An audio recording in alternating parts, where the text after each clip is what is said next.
Bahong sahan semabhinim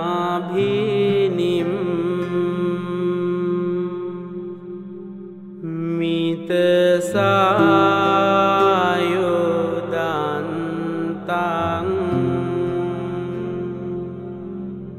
Ngirimi kelang uditego.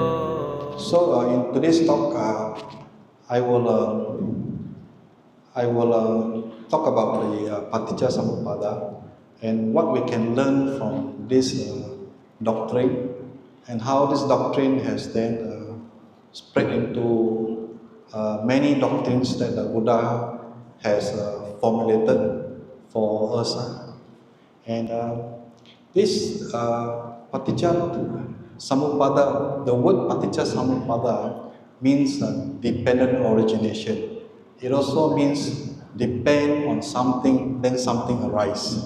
Alright? So that is the meaning of dependent origin. So today's subject is actually very heavy. I need you to have a lot of rooms in your mind to picture the concept. It's about concept, mostly about concept. Now during the Buddha's time, when he was sitting under the Bodhi tree, he has got three great watch, the three main watch. So the first watch was between 6 o'clock to 10 o'clock in the night. So he could penetrate it and able to see the works of the karma. That means he born and then he lived his life and then he died. And then he understood, when he died, he wasn't born in the same person again. He was born in another person again. Alright? Then again, due to his action, then he was born again. And then he also understood that he was born sometime in the happy realm and sometime in the woeful realm. So then that way, he actually understood that there is a lot of karma involved. So it's the karma that makes us to born and die. So this is like a cycle, like a wheel, a goloka, going on. Then on the second watch between 10 o'clock to 2 o'clock, he could actually see his friends, his relatives, his family member also had their life, and then whatever they do, when they die, then the karmic forced them to go to another world. So that means he has gone to the second layer. He's able to see other people's life as well. He could penetrate through that visions. So then it was very clear to him that in a human being, it is actually the karma that moves from one life to another life. So this explains the rebirth. And on the third watch, between 2 o'clock to 6 o'clock, then he went into very deep meditative mood, and he could actually understand the Paticca Samuppada. So the Paticca Samuppada for you and me, we cannot understand until the Buddha make it into like 12 links, step by step. So he formulated, the Buddha is actually a very clever teacher. He actually formulated the links for us. And by understanding the links, then we could understand how come we are born and die. You remember when the Buddha was Prince Siddhartha, during that time when he's Prince Siddhartha, one night, he went out from the palace. So when he went out to the palace, he and Chana was his rider, and he has never seen an old man before, So he got shocked. He asked Chana, "What is this?" Chana said, "This is an old man." Then he said, "Why his face is wrinkled? Why he looks so ugly like you and I? Like today we are ugly." So Chana said, "My Lord, you are subjected to become old like that too." Oh, he got shocked. So he didn't realize that the pretty face he has will become old. Then after that, as they go along, Then they saw the man, lying on the bed, and then he has got leprosy. So they said, hey, what happened to him? So Chana said he has contracted disease, right? So Chana also said, my Lord, you will also kena this disease, same like him. So he got another shock, he got second shock. So he couldn't believe that this thing will happen to him. You remember the story that King Sododana was protecting him and built 3 palaces: summer palace, rainy palace, and also a winter palace. So he lived in the palace. He has got all the luxuries in his life because the father knew that one day he's going to become a great monarch, not great monarch, sorry, a great teacher. And the father wanted him to be a monarch. So that's why the father protect him from seeing the people that are old age and sick. So he was shocked to see the old man. He was also shocked to see the sick man. And then the third sight was he saw people die and their family member crying. So he asked Chana, what's going on? How come he cannot move? Chana said, this man died. The end of his life. He cannot breathe anymore, he cannot walk anymore, he cannot talk anymore. Sir, my Lord, one day you'll be like that. So he got a shock, He said, how can I will also die? Yes, he will also die. So that question that Prince Siddhartha has was troubling him all the way in the palace, all the way. So that's why he was very determined to destroy himself and went into the forest. Yeah, so he went to the forest. He made some friends. He got many friends. During the Buddha time, 2,600 years ago, India was ruled by the Brahmana tradition, whereby the caste system, Brahmin is the top, followed by Katiya, Vesa, and Sudra. So the Brahmin are the one that has got the rights to do all the ritual to the god. And they are the one that can read the Veda. Veda is the holy scripture for Brahmanism. That time no Hinduism, no, it's Brahmanism. And the Brahmin was monopolizing the business, so to speak. So the other 3 castes, these castes are actually by profession. The second caste are the royalty and the warriors. Then the third caste, the Vesa, are the merchants. The merchants are the businessmen, and then the last class are the low class doing manual work, doing laborious work. And all these 3 castes also want to worship the God, but they cannot worship the God. Because during the time of Brahmana, they learn about moksha, meaning when they die, they want to be reunited to Brahma. Brahma, the supreme Lord, the creator of the whole world, the creator of man. So everyone in India at that time wants to achieve moksha. Moksha is the way to go back and to be with God. They believe they are born out of God's body. The Brahmin are born from the mouth, right? And then the Katiya is born from the shoulder of the Brahma, and then the Veda was born from the thigh, and then this Sudha is born from the feet of Brahma. So these people wants to be reunited to the Lord Brahma. So this Siddhartha, then I think you know the story. He left the palace. So the baby was still very young. Rahula was born. He left, and then he go. So he went to Chana with a white horse. I forgot the horse name. So what's the horse name? Kantaka. Yeah, thank you. So then the Siddhartha then took out his hair and took the knife and cut off. He shaved off. Then after that, he says, "No, I will go forward." That means he wants to find the question he want to find the answer to the question why I will become old, why I will fall sick, why I will die. So these are the three key questions that drive him to become a monk, right? So he became a bhikkhu. But when he became a monk, at that time it's called a samana. Samana is those who practice yoga in the olden days. So he was going to learn from many schools. So in India at that time there were a few thousand schools, more than 2,000 types of schools, you know. Like Kodadini, if you heard of Kodadini, they got Chakka. So there's also one type. They got many types.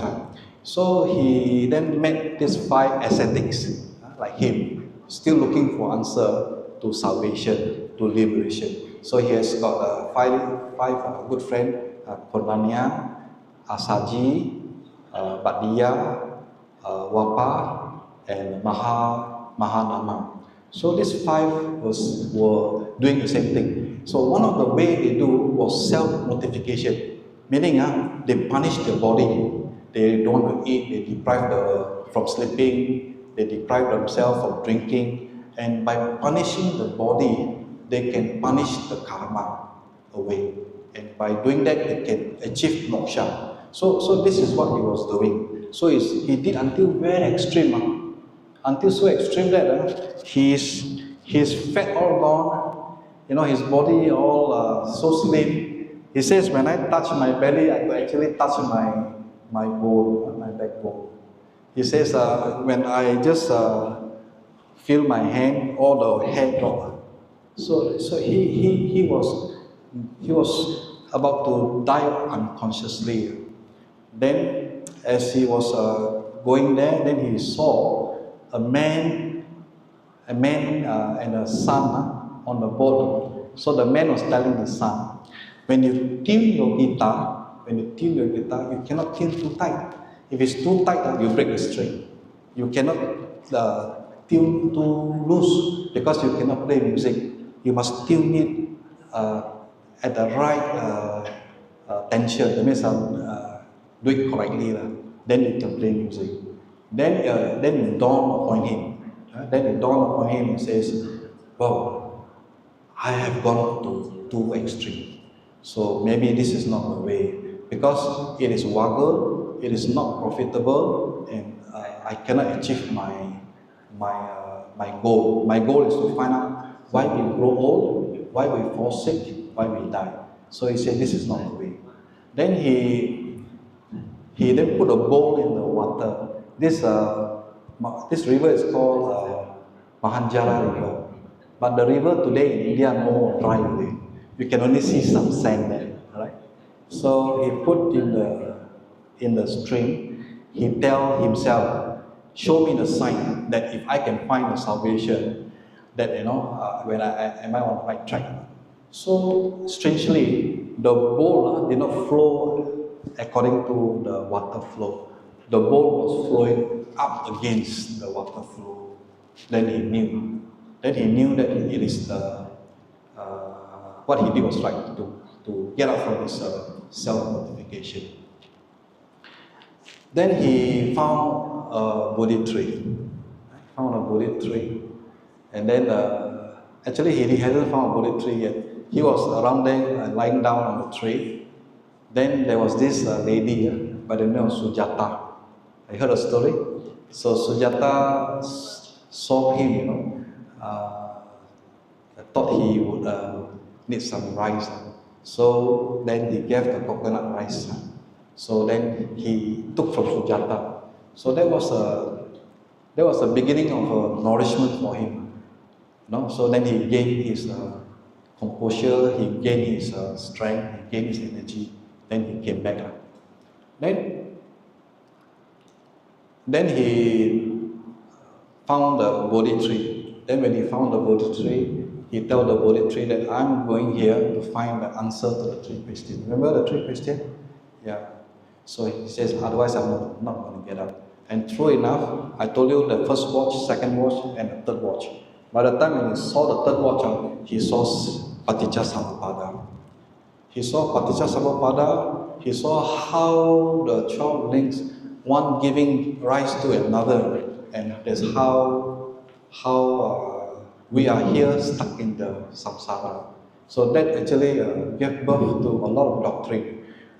He also gave birth to the Four Noble Truths, which I'm going to explain to you. He also gave birth to the Anatta. Anatta means non-self. So I'm going to explain to you. He gave birth to the Four Noble Path, the how to get out from this samsara world. So this is quite interesting, right? All right. So far, so good. All right. So I continue.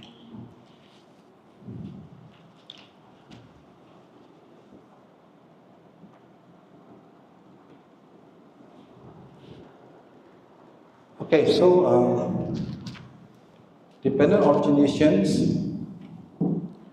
Everything arises based on the condition, and nothing exists independently or eternally, including the self. There is no permanent self. Meaning there's a formula, the Buddha says, when this happens, that come to be. When this arises, that arises. When this does not happen, that will not come to be.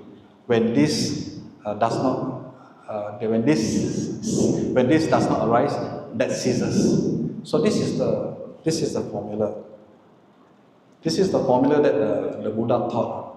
So because there is a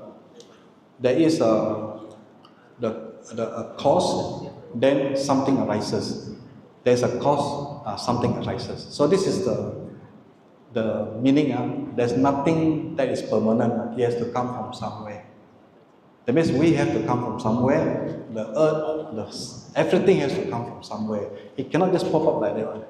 It has a reason. Because through the three great watchers, the karma, he saw that, right? Oh, we are still here.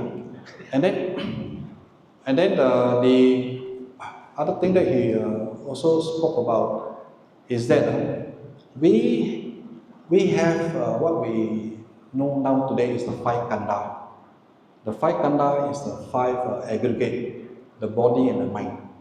This is the physical and the mental phenomena that comes together, and due to the ignorant, it gives birth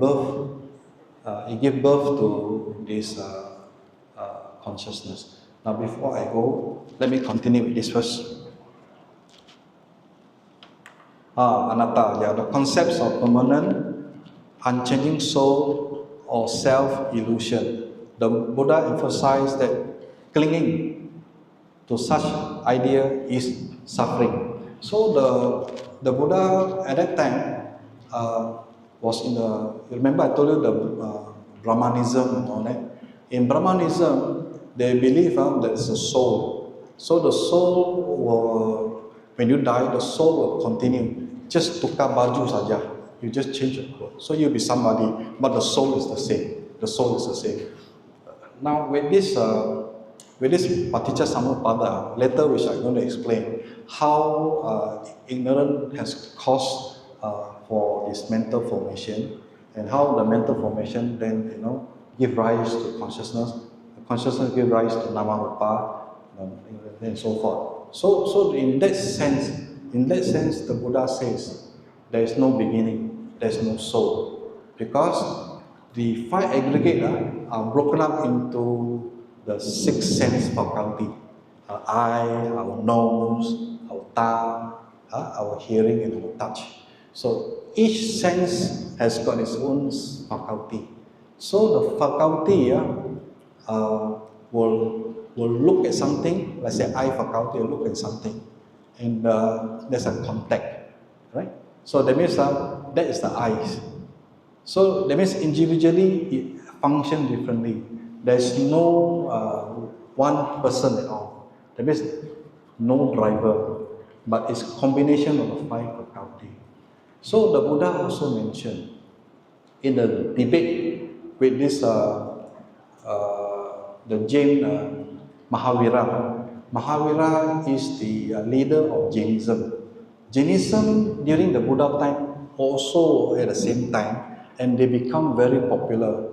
In Jainism and Buddhism, almost same, except for anatta. In Buddhism, we believe in non-killing, ahimsa. We don't kill unnecessarily. Same as in Jainism. In Jainism, no killing. In fact, they went very extreme. They went so extreme that they are the first to create our mask, the one we wear in the COVID. They started 2,600 years ago. They were wearing the mask. They don't want to kill germs. The idea is they don't want to kill germs. They went to very extreme. So in Jainism, they believe, that karma is our main problem. And if we don't get rid of this bad karma, then we cannot enter moksha.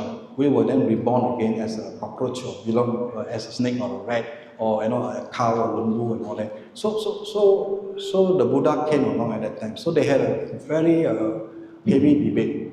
So then the Buddha says, if you can have a soul, or if you are whoever the owner of your body, how come you cannot control your body to be young? Why are you having white hair? So then it says, if you cannot control your body, then it's not mine. It's not mine. So that's where he said there's no soul, right? In fact, in one of the Majjhima Nikaya, he says very clearly, this is not mine. This I am not. This is not myself. So with that, he debunked the anatta. He debunked the atta. Atta means soul. Anatta means non-soul, with the A in front. Atta means soul. So Buddhism do not believe in reincarnation. We believe in rebirth. So this Paticca Samuppada explained very clearly that there's no soul in it. All right? Okay, next one. Impermanent. All phenomena, including mental and physical states, are in constant flux, leading to the conclusion that attachment causes suffering. I think this one quite easy to understand. If you attach too much, I think you don't let go, so you will suffer because you cannot let go. Right? I think this one quite easy. Of course, Paticca Samuppada also gave birth to the Four Noble Truths, the Eightfold Noble Path. This forms the role of the Buddha's teaching, guiding the individual to understand suffering, its cause, and the path to liberation. Okay? This is the 12 link I'm talking about. Avijja, Pacaya, Sankara. Avijja means ignorance. Ignorance gives rise to the karmic formation, right? So, if this karmic formation, the Sankara will not come by itself, but due to ignorance that it came.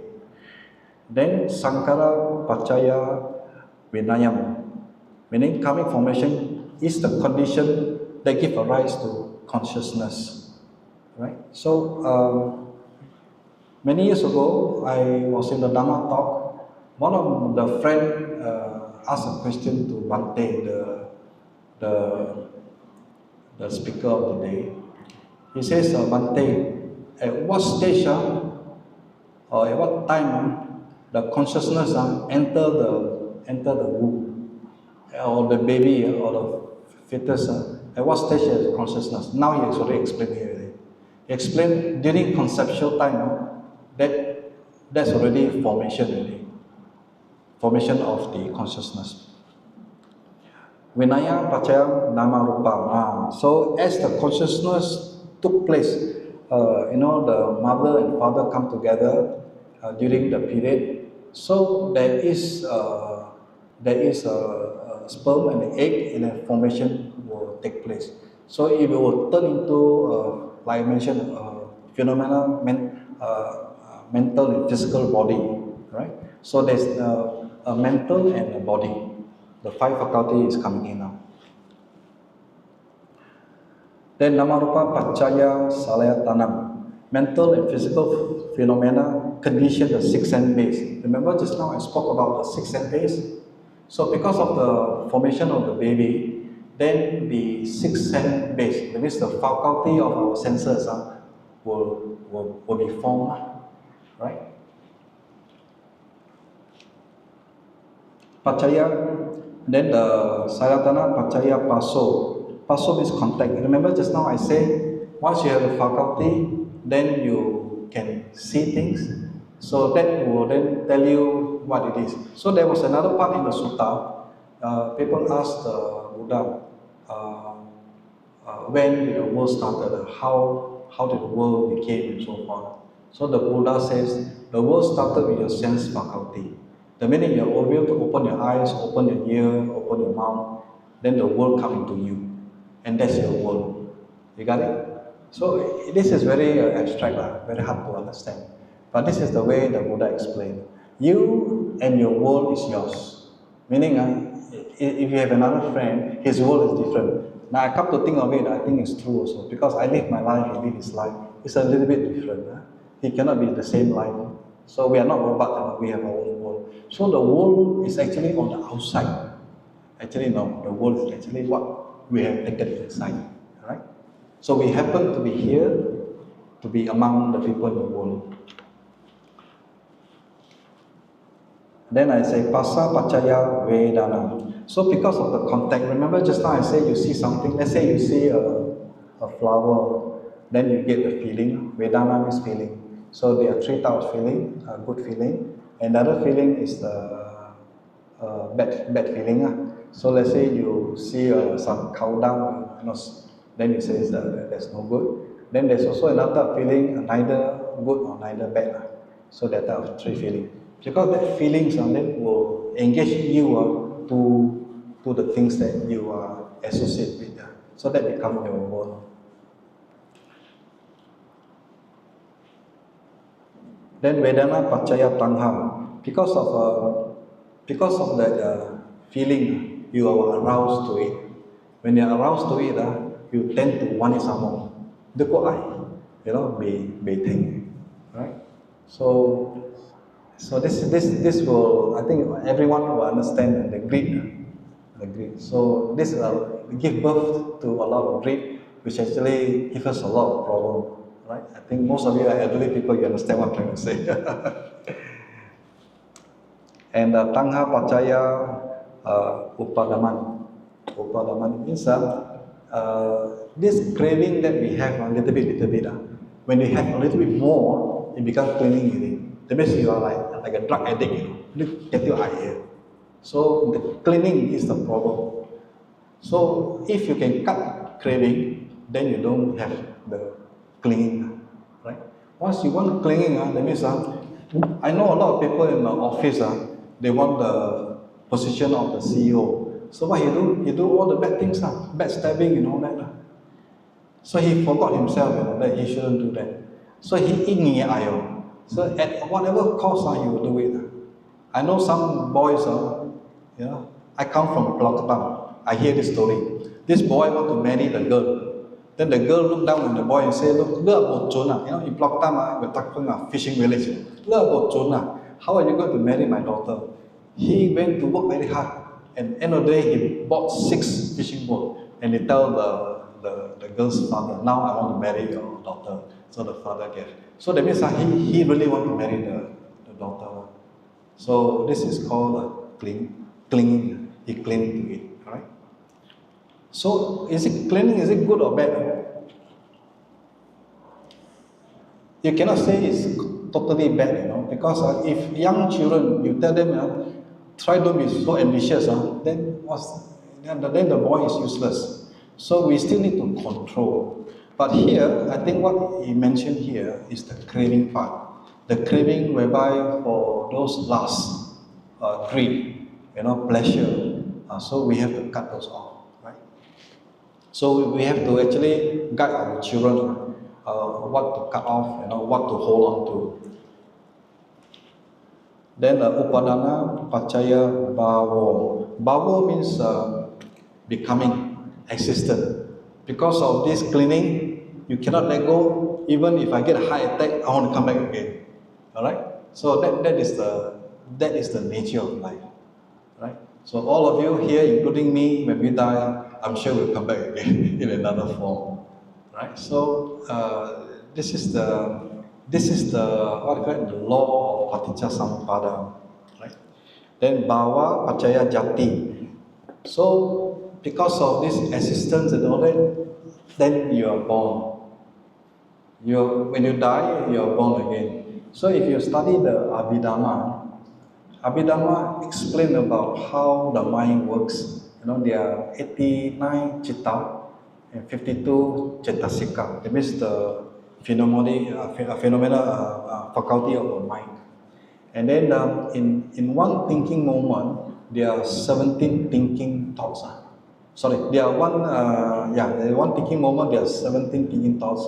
Meaning there is a lot of some from the previous karma, some is your action karma, and some you're going to go for future karma. So they are called javana. Among the citta, there are 7 javana. So this seven javana is always in your mind, and the stream of thoughts in your mind is called vibhanga, and vibhanga is there from the day you are born until the day you die. Whether you are awake or whether you are sleeping, whether you are working or not, the vibhanga is there. So along the way, when you are thinking or not, when you're thinking or doing some action, the javana comes in, to play the action. So when you come to almost your death, almost your time, then the last thinking consciousness is called Chuti Citta. Chuti Citta is the last thinking moment. Pop, when it finishes already, it's like electricity. It goes to another rebirth according to your karma weightage.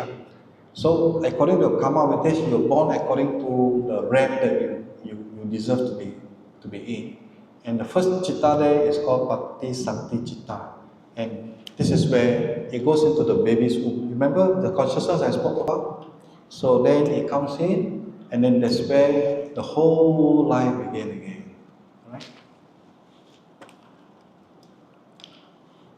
Jati Pachaya Jara Marana Soka Parideva Dukkha. Birth, condition, aging, and death. Sorrow, lamentation, pain, distress. Number 12. Domana Supaya Sambhavanti, thus the whole mess of suffering. Because of birth, then you get into the whole mess of suffering again. Do you agree? Yeah, I think so. I think this is very interesting. In our eyes, or any scientist cannot see this, only through the meditative. So during the time when the Buddha had a third watch, after he had a third watch, he said, there rose in me lights, there rose in me knowledge, there rose in me wisdom. So there rose in me the lights of the Dhamma. And at that time, he was just thinking to himself, what I have seen now is very deep, is very profound, and I'm not sure I can share it with people, because a lot of people will have dust in their eyes. People will not understand. Ordinary people are actually lured by the lust, lured by ignorance, lured by, covered by all this dust in their eyes. Then at that time, there was a Deva Sampati came down from heaven and plead to the Lord Buddha and said, Bante, please teach the knowledge that you have now. Because there are also some people with little dust in the eyes. Right? So I hope all of you qualify for that, with little dust in the eyes. So, you have little dust in the eyes? Very much dust in the eyes. Yeah, so, in Buddhism, it's not about just knowledge. Because I was reading the Majjhima Nikaya, and in one part, where he talk about the 7 factor of enlightenment, he says, when I breathe in long, I know I'm breathing in long. When I breathe in short, I know I'm breathing in short. So what's the meaning short? What is the meaning long? Is it the time inhale long? But then when when I realized, I've gone to some meditation practice, then I realized by reading and understanding the Dharma, that's academic, you must also understand, you must also practice. Because I went to the teacher, I had a Sri Lankan teacher, very good. Then she told me, breathing long means the air that flows through your nostril, the place where it rubs your inside of the nostril is long. Breathing short means just the tip of the nostril. That means you really concentrate your samadhi. So you need to have good teacher to teach the Dharma, right? Just imagine the Buddha walked for 45 years around India. I only got 45 minutes, so there's no way, And also I did not live so long because the Buddha has perfected his life. So many paramis. There are 10 paramis, right? So he had to live life after life after life after life to perfect. So that's why he's called a Samuppada. Samuppada means a person who is able to discover the Dhamma by himself. He doesn't have a teacher. Samuppada. So we are very fortunate, although it's already 2,600 years ago, we are very fortunate that we still have this the sutta with us, right? So I'm very glad that tonight I'm able to share with you the things that the Buddha has taught us. So I'll continue. This is the part whereby said by Sariputta. Sariputta, he was one of the most learned disciple of the Buddha. So Sariputta, together, Moggallana, they come from one same kampong, They were also looking for liberation, looking for answers in their life. He couldn't find any answers. Then one day he was wandering in the forest. Then he saw a monk there, Then the monk was actually Asaji. Remember I told you the Buddha has 5 monks. So one of them is Asaji. So he went to the Asaji. He says, Abuso, who is your teacher? What is the doctrine? What is the doctrine that the teacher has taught you? Because you look like, you're like enlightened, your face is so radiant and all that. So Asaji was a very modest person. He said, I only know very little. I only know very little. Then the Sariputta said, whatever it is, you tell me, what is the essence? What is the core teaching of the Buddha? So Asaji says that whatever phenomena, natural or man-made that arise, it will eventually cease, eventually deplete away. So then with that, Sariputta said, I must meet your teacher because that is the answer. So then that's how Sariputta became very close to the Buddha and learned. And then at that time, when the Buddha has a very big sangha, more than thousands of devotees and monks, so Sariputta would give sermons. So Sariputta said this. He said, whoever sees the Paticca Samuppada sees the Dhamma. Whoever sees the Dhamma sees the Paticca Samuppada. This is the part also is very interesting. You remember I told you there are 3 watch. After the 3rd watch, and then the Buddha already enlightened. So he says, "Oh house builder, you are seen. You will not build this house again, for your rafters are broken and your rich pole shattered. My mind has reached the unconditioned. I have attained the destruction of craving."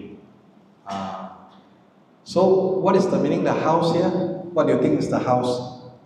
House means our body, our body.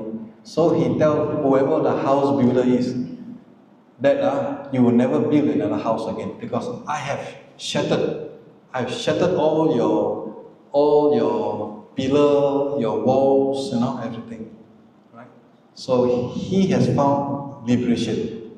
He has gone into Nibbana.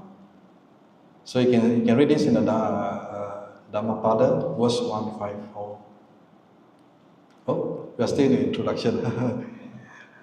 Alright, so I think we have covered this part here, where we talk about the theory of Paticca Samuppada. Actually can explain about the rebirth.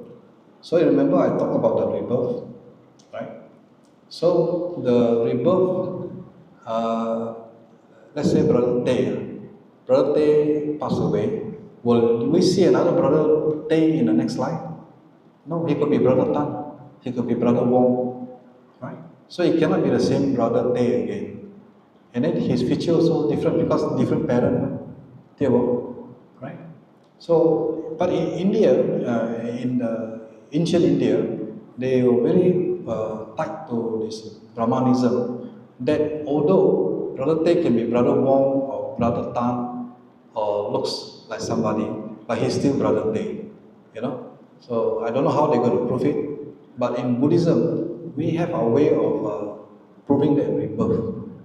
Meaning, if Brother Tay, you owe me say $5,000, right? You owe me 5,000, or I owe you $5,000. I owe you $5,000. Then when you are born again, you can remember that I owe you 5,000. You will tell whoever your mommy and come and look for me because you want to collect 5,000. So this has been actually documented. This has been proven. If you have can study the great professor, I forgot his name. Correct. Stevenson, right? James Stevenson, I think. Steve Stevenson. Okay, so anyway, he is from the University of Chicago. He has published a lot of books, and he has got nothing to do with religion. He has gone even to Brazil, he has gone to Asian country, he has gone to Western country. So he has debunked this soul. He has debunked it because it's only rebirth, right? Okay, so can we continue? How is our craving that tie us to the samsara? I think I've already explained. Because we want to cling in. After we cling in upadana, then we want to have an assistant bhava. We want to be reborn again. So that is the thing. How rebirth can be ended and destruct. Remember the formula I mentioned just now? When this happens, that comes to be. When this arises, that arises. When this does not happen, that does not come to be. Right? When this does not arise, that ceases. That means it says here very clearly, if there's no birth, there's no more. If there's no craving for it, that means there's no more rebirth. So this answers the question that he has. Remember, I told you the Buddha got three main questions. Why do we need to age? Why we fall sick? Why we need to die? So now he says by escaping rebirth, you escape all these three, no need to suffer. So that was the answer. So he found the answer. He's a great scientist.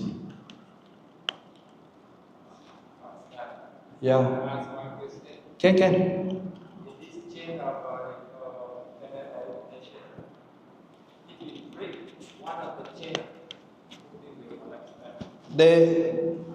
If you can break one of the chain, but very hard to break other chain. I'm going to show you there's two areas to break the chain. It's like a wheel got 12 spoke, but the other spoke are very strong. So the Buddha said there's one gap which is very weak. That is the weakest link. You can break the link. I'm going to show you. Okay, so this is a 12 link. I just want to repeat again. Ignorance will then give rise to sankhara. Okay, I want to repeat again so that at least you can remember. Then from the sankhara,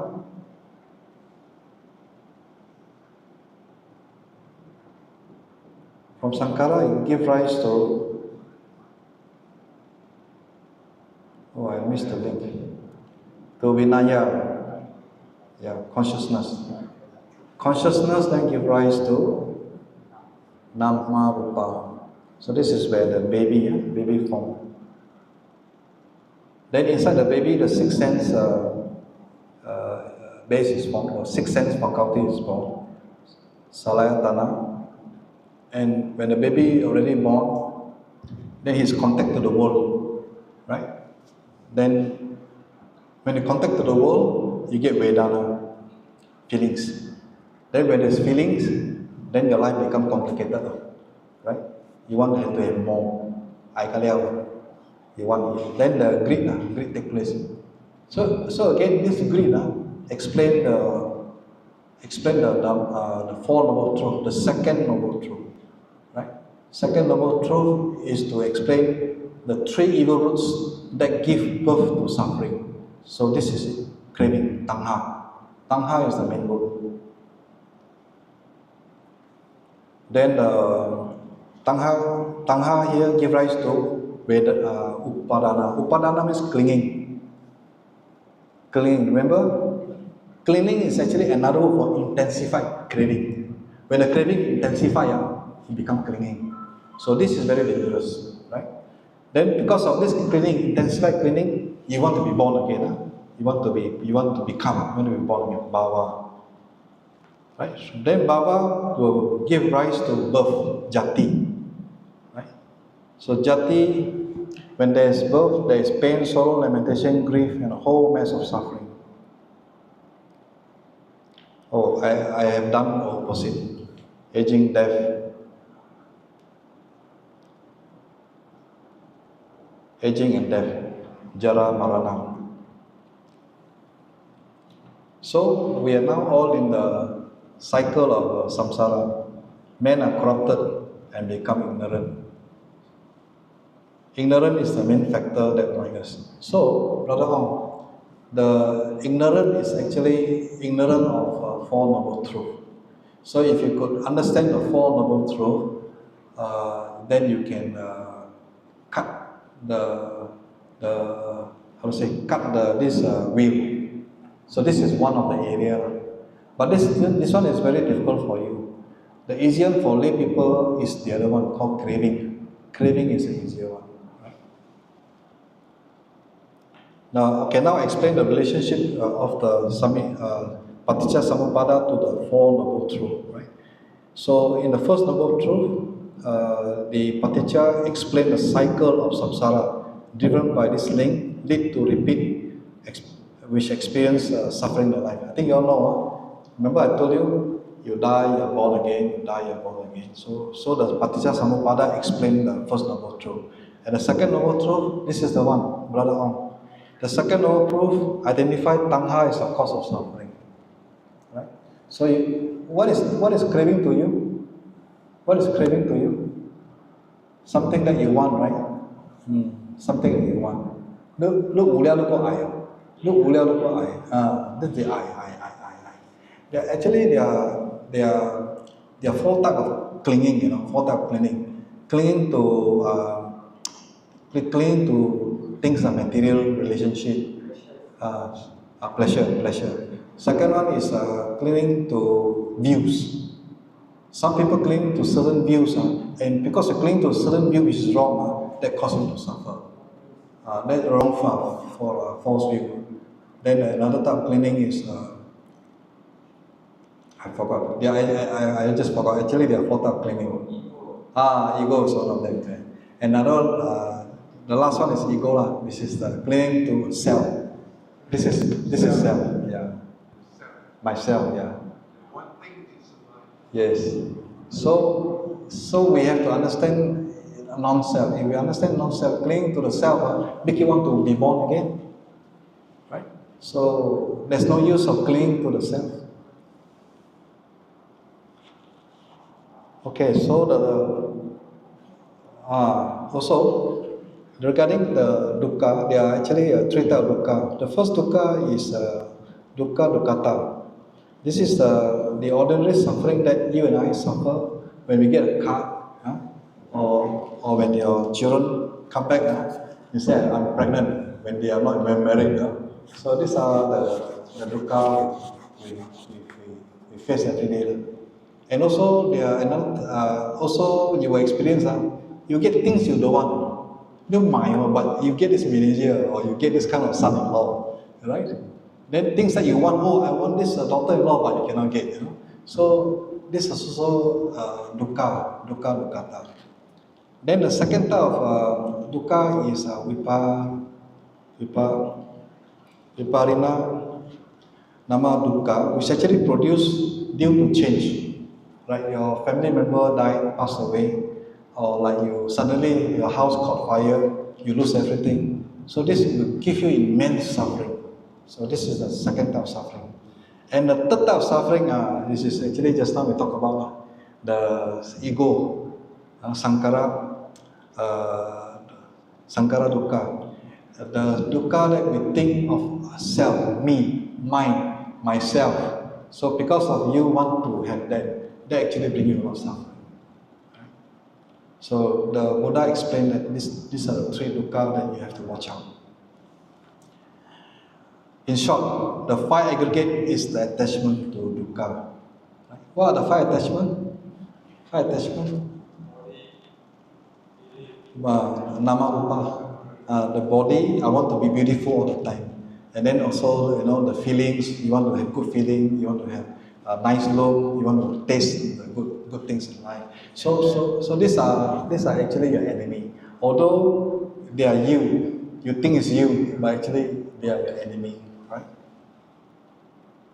Okay, the relationship to the third noble truth, by eliminating ignorance and craving and other contribution factor, the cycle can be disrupted leading to. This is to answer your question, brother Ong.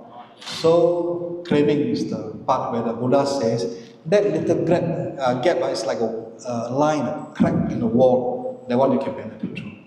The rest is very solid. How are you going to penetrate through? You cannot. But craving you can. Only through craving you can penetrate through. So once you penetrate through destruction of the craving, the other links all collapse. Just like a deck of cards. Long term semua jatuh. So craving is the place where you want to cut off. And the fourth noble truth is the Eightfold Noble Path is the way to break this cycle of death and rebirth. So the Noble Eightfold Path is the formula. Buddha is a scientist. He even gave you a formula how to cut the craving. So you have to practice right view, right thought, right speech, right livelihood, right effort, right mindfulness, and right concentration. So you follow this path. You follow this path, your craving, one layer by one layer will be removed. Right. So this is how to do it. Paticca, a practical application of daily life. By practicing mindfulness, you can observe how thoughts, feeling, and reaction arises in the mind. Right. So I think everyone knows what's mindfulness. Whether we practice or not is another thing. So we have to be mindful all the time. Whether we are driving, we are talking, we are eating, we have to be mindful. Mindful of our craving. Mindful of the words we say. For instance, noticing how craving for pleasure experience lead to clinging. I told you already. The clinging is the intensified craving. So if you can identify them, they help you in the process. And number third one is by recognizing this pattern, you can intervene, choosing to respond with wisdom rather than automatic. So that means there are a lot of young people especially, they don't filter. So they simply say the wrong things, right? They do the wrong action. So the Buddha says that karma can only come from three windows. What are the window? Body, speech, and mind. Yeah? Through your body, the way you act, the way you use your signal, your gesture, the way you dress, right? So body, speech, the way you talk, mind, the way you think, right? Actually, karma starts from the mind itself. The mind starts the plot to bring this fellow down, the plot to bring that fellow down. So the plot itself is ego. So you got to be very mindful with your mind. So we have to watch out the body, speech, and mind. Mindfulness and dependent origination. Understanding that craving leads to suffering, you can consciously work to reduce desire for material possession, status, or even specific outcome. Remember just now I told you he want to be a CEO. There's very specific outcome. If he doesn't get that, his world collapses. That's suffering for him. So you have to relax a bit, you know. In Buddhism, especially us, we know that this is not only our only lifetime. We're going to die, we're going to be born again. So this life you cannot become a monk. Okay, next life, right?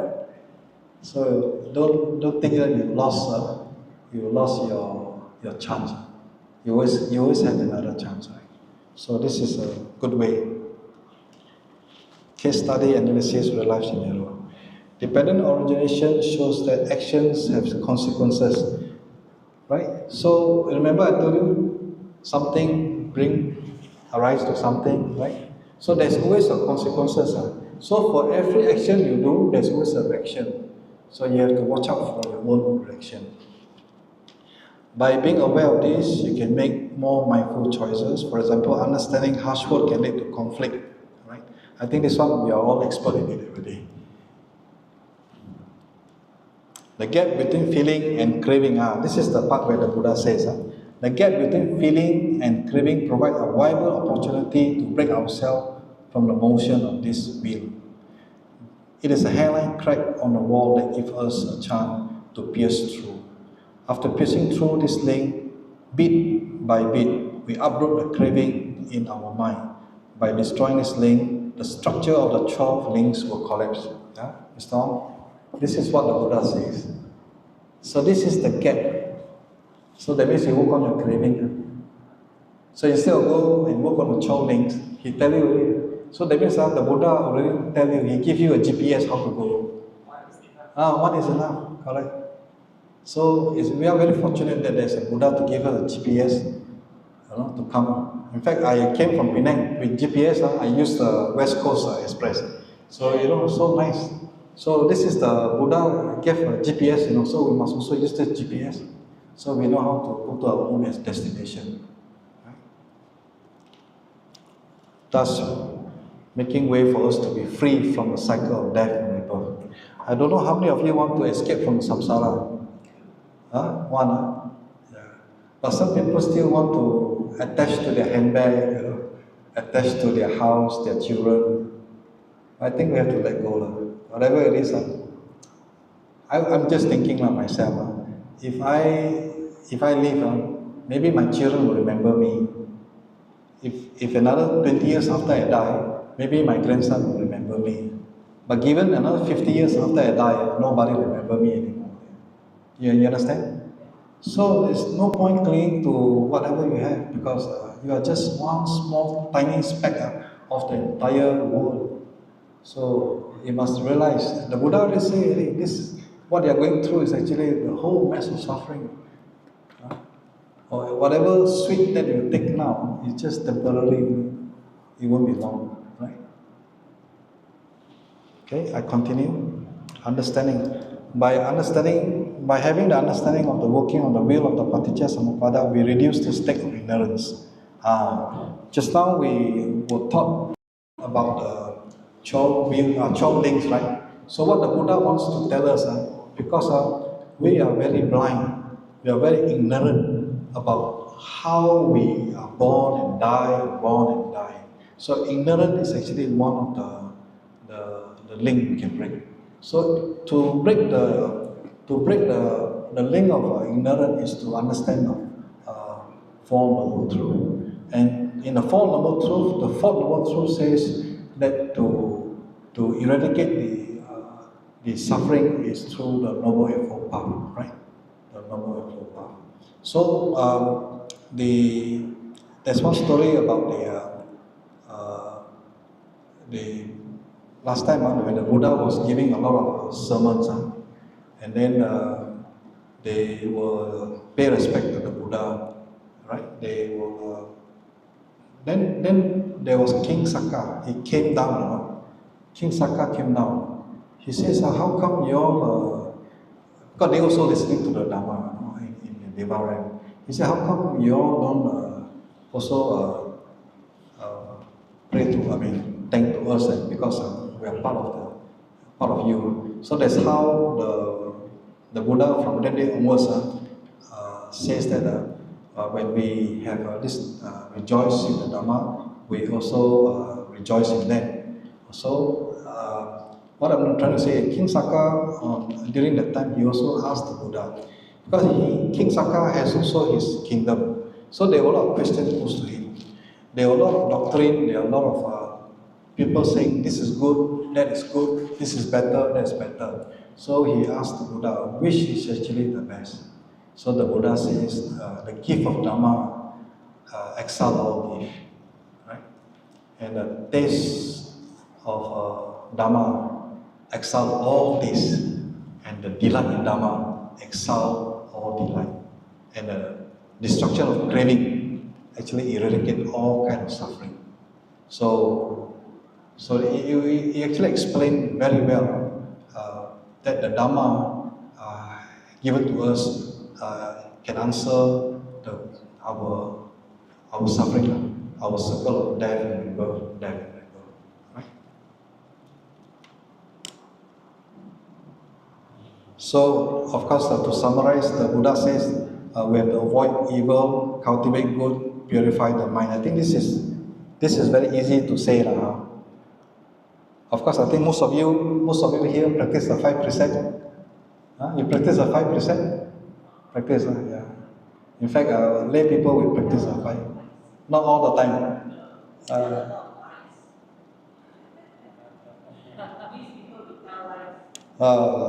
The lie part, the second precept. White lie. Second precept is hard to. In fact, I once met a monk, a British monk. I say, in your Vinaya 227 rules, which is the hardest to keep? He said the same thing. He said keeping the right speech is the most difficult. Even monks find it very difficult, right? But we still have to try to speak truthfully, right? So Buddhism is not a religion of belief, it is a religion of practice. The purpose of Buddhist practice is to purify the mind. Now, just now I mentioned about Buddhism is not just academic, you must practice. So if you can do meditation, in fact meditation is one of the ways to travel. You travel inside. You can see there's a lot of things inside, you know. If you could see your mind, actually in your mind, so many things to see, right? So the more you know, the nearer you get to liberation. In fact, I read the Majjhima Nikaya. The Buddha mentioned in the Noble Eightfold, in the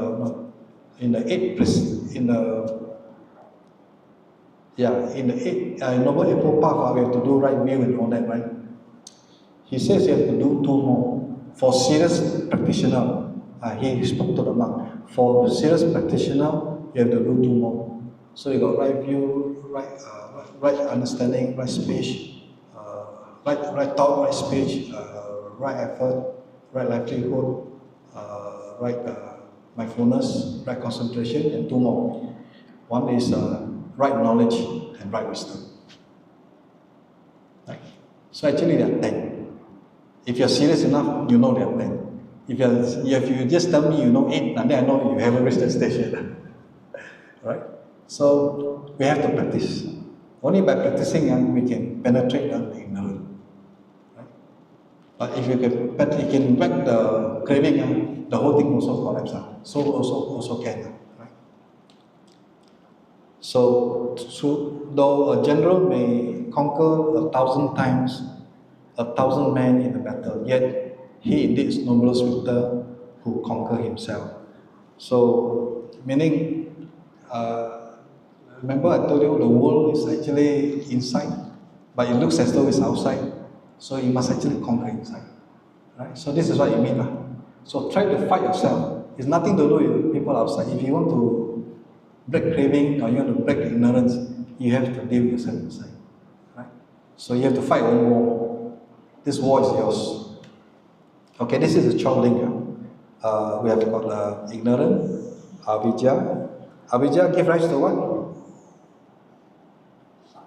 Sankara. Sankara give rise to Vinaya. Vinaya give rise to Namarupa. Naparupa give rise to the six sense base. The six sense base leads to contact. Contact gives rise to feeling. Yeah, this is the trouble. Trouble. Feeling gives rise to craving. Craving gives rise to clinging. Yeah, intensified craving.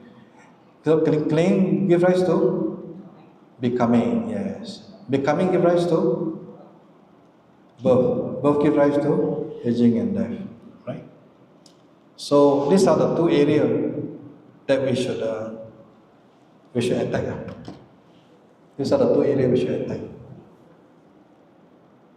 If you want to get out of samsara, but if you don't want to get out of samsara, you think this world is still finished. I mean, unfinished work. You want to continue to travel around the world. Then you don't have to break the carrying. You buy more ticket, accumulate more money. But feeling, doing, nothing, actually, every time you see something, that feeling is you learn by the and you put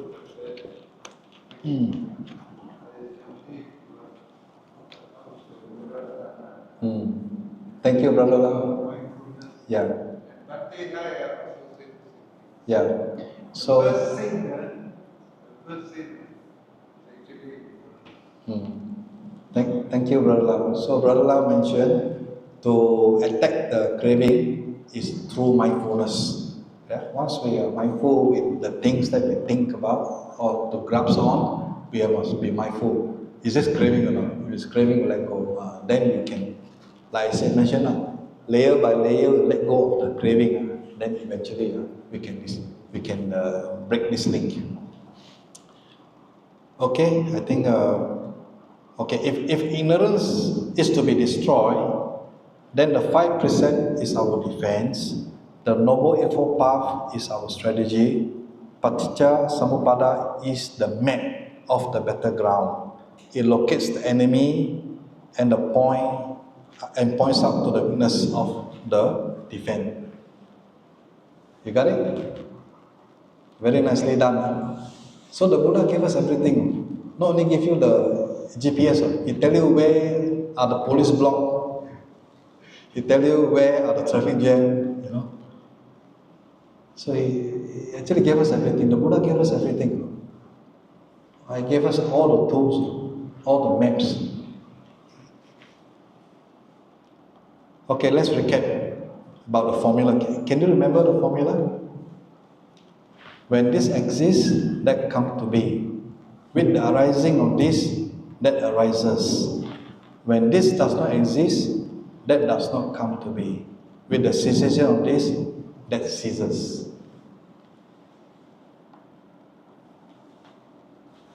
Okay?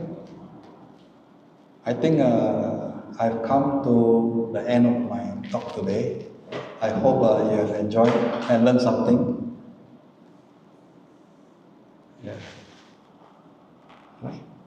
Okay. So, sadhu, sadhu, sadhu. Bahung sahan semabhinim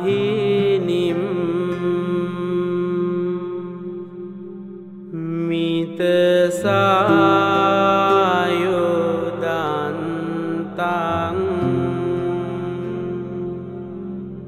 ngirimi kelang udita sasena marang dana di dhamma vidina jita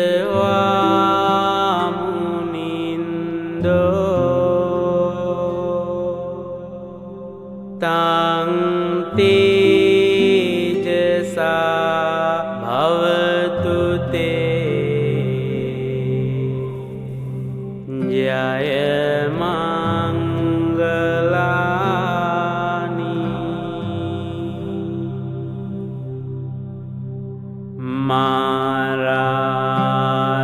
Maratireka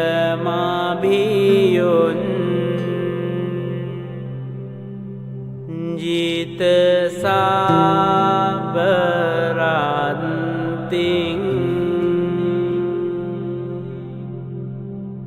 Gorang penalawakemangka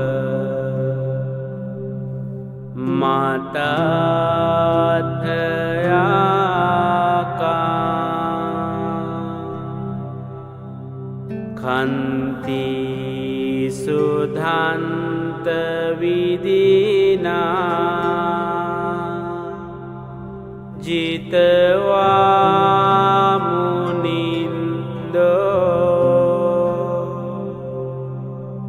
Tang tejasa bhavatu te Jaya mangalani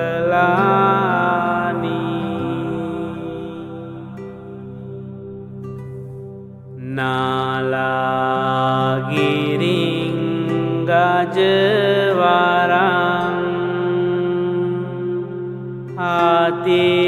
Atimata butang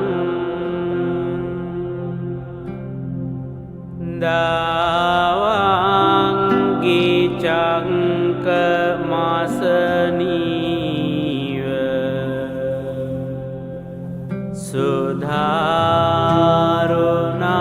Sudharunantang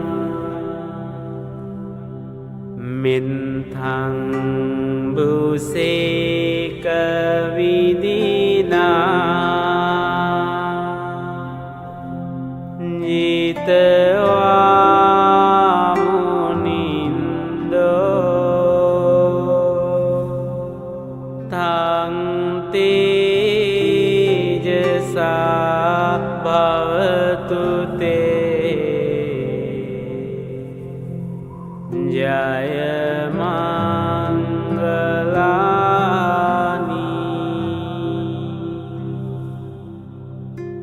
Ungkin tekhangga mati hanta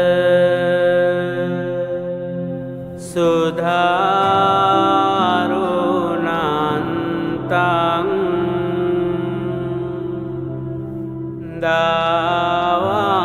Dawantiyo janapatang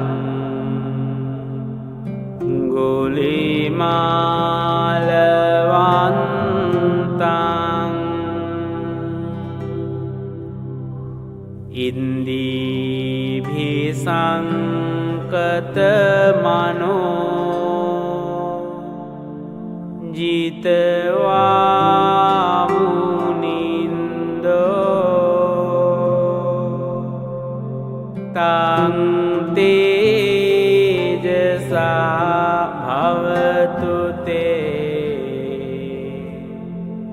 Jaya mangalani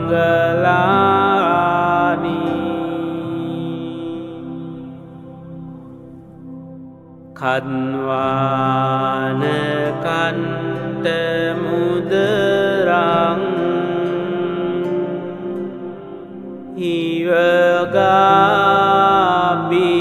Hivagabiniya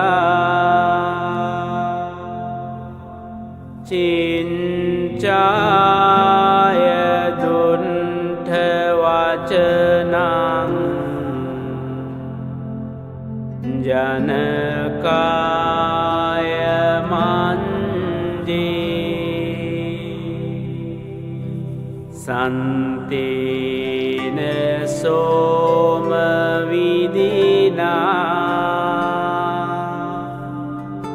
Jitawa munindo ตังติเจสาภาวตุเต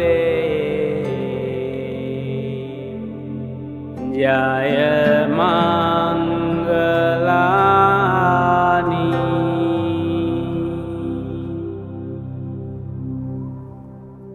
สัญชังวิหายมาติสันเชกวาดเกตุงวาดาภิโรปิตมานังอาติอันเดภูตังปัญญาปฏิปจาลิโตจิตวามุนินโดทังเตเจสาภาวตุเตยายมังกลานินันโดปนันเดบุจกังวิบุธังมหินดิงปุนตินะติระบุจเกนะดัมมาปยันโตอินดูปเดสวิดินาจิตวามุนินโดตังติเจสาภาวตุเตยายมังกลานิดุงกาหดินทิบุจเกนะสุดาตหัตตาบรังมังวิสุนดิจุติมินดีบากาบิดานังญาณากเดนวิดินาจิตวามุนินโดตังติเจสาภาวตุเตยายมังกลานิอิตาปิบุญเดจายมังกลอันเตกาตาโยโกดินดิเนสารติมาตาดีหินวานนิกวิวิดานิจุปันเดวานิ